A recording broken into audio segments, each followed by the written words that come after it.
Mabiyayang araw po sa inyo, kabalin. Yun po nung last time, nung nagluto tayo ng bulalo, marami tayong natanggap na papuri. Kaya total naman po ako isang tunay na kabalin, isang kapampangan. At kasabihan naman po ng mga kapampangan ay may kagalingan sa pagluluto. Kaya pagluluto ko kayo ngayon ng isang kalderetang native. Itong native na manok, Itong native na manok na kabalin, wala masyadong lasa ito kasi kung sa Pilipinas parang kal, yung matigas siya na walang lasa. Kaya bibigyan ho natin ng baka para yung lasa ng baka mapunta sa manok. Bibigyan ho natin yung balon-balunan. Siyempre, ito sibuyas, bawang, sili, patatas, carrots, liver spread o tinatawag sa atin na reno, North Cube at patis kabalin. Kabalin. Ito, pag mainit na, sunod na natin ang bawang.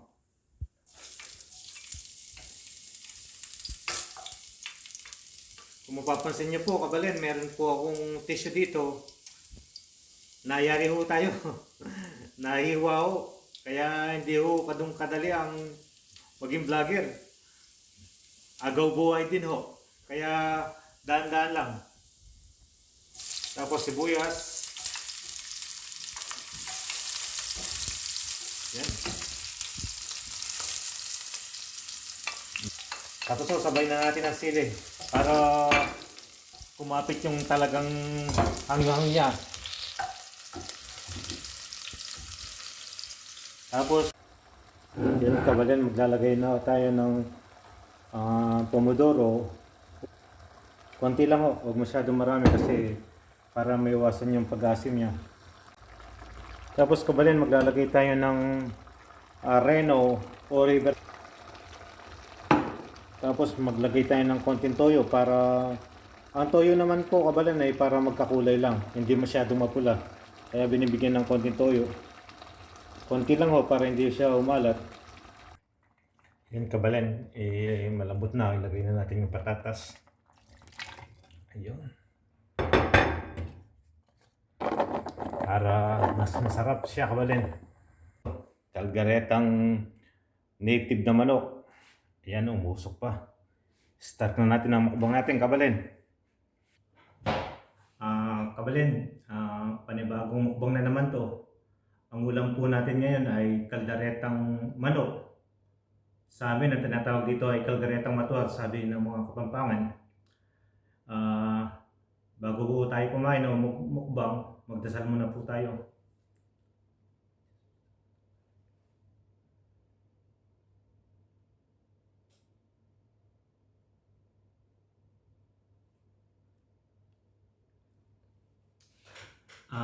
Mga tapo, kain na po tayo. Sabay niyo po akong kumain ng kalderetang manok.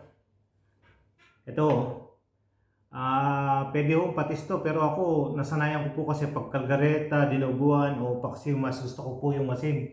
Parang yung asin po kasi at saka sili, mas gusto ko pong anong tawag doon sa Tagalog, sa aming Kapampangan, yung didikdikan making asin yung lara sa sili. Kaya na po tayo.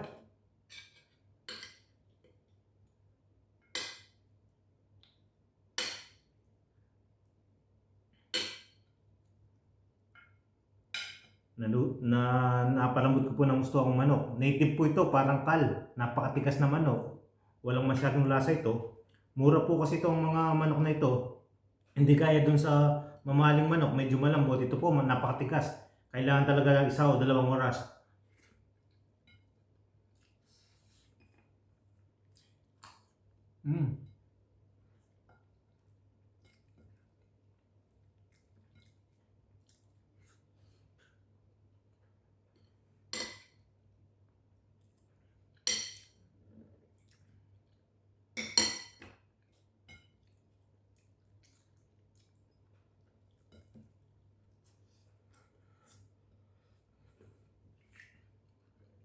Ang dating ko dito, 2004. Itong manok na ito, nagkakalaga lang ng 90 cents o 1 euro.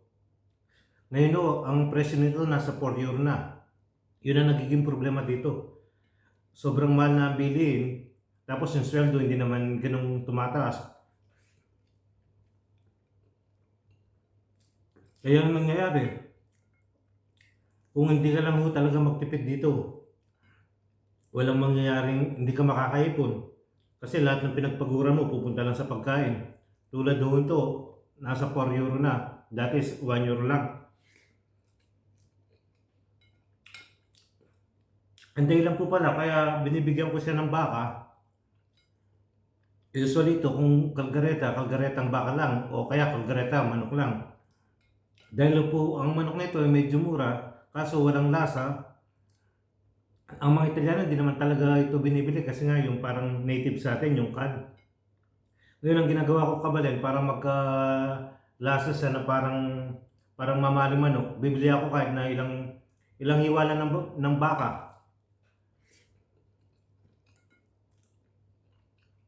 Tapos pagsama-sabayan ko silang pakuluan sa isang lalagyanan, ang lasa niya parang pangmayaman na. Sarap kabalin. Kain na po tayo.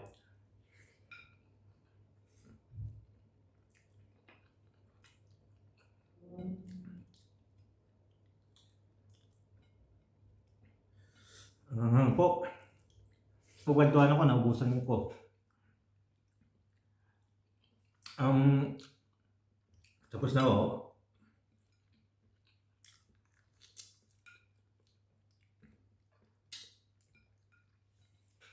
Sa pagkain. Total, mamaya pa madating anak ko. Gusto ko po sana magpasalamat sa mga subscriber ko. Alam niyo po nung dati, mga 1 week ago, sabi ko 46 subscriber. Ngayon, biglaan noon naging 250 plus, at saka sa mga nanonood, mga 300 viewers. Ako'y masaya na ho. Ang sa akin lang noon, kahit na 20-30 taong manood sa akin na alam kong napapasaya ako, masaya na ako. Ngayon ho, sa awa ng Diyos, sa bawat video ko, nakakaroon tayo ng viewers sa 200 persons katao, sa 200 katao, 300. Nagiging masaya po ako. Hindi po ganun kadali ang mag-vlog. Yung kakausapin mo yung sarili mo, gagawa ka ng kwento, dapat mabilis ang utak mo. Kaya minsan kabalin o mga kapilipino, minsan may time na nabubulol ka. As a vlogger kasi kabalin, kailangan mabilis ka rin sa pag-iisip mo. Kailangan kausapin mo yung sarili mo. Kailangan bawat bigkas ng bibig mo may kasunod na. Kaya pag parang computer, pag nagkasabay-sabay, nag-ano po, yung momento, anong tawag doon? Nagbabuffering. Kaya sa mga minsan hindi nyo maintindihan, humingi po ako ng pamunin. Sa mga susunod na araw, maaaring maging istoryo masasanay din kung bakit hindi. Iniingilan ko lang po sana ang suporta at paumanin sa mga taong ayaw sa video ko. Ayos lang po yun, wala naman po tayong magagawa. Sa mga may gusto naman po, maraming salamat po at sa pag-subscribe ninyo. Patuloy ko pa rin pong gagawin ito hanggat may nakikita ako nanonood. At alam ko, pagdating ng araw, baka magbunga lahat ng itong ginagawa ko. Yun naman pong pinapanalangin natin lagi upang makatulong sa ibang tao, sa kapwa, sa pamilya, sa kamag-anak. Hanggang dito na lang po. Maraming salamat po at magandang araw. Proud Kabalin.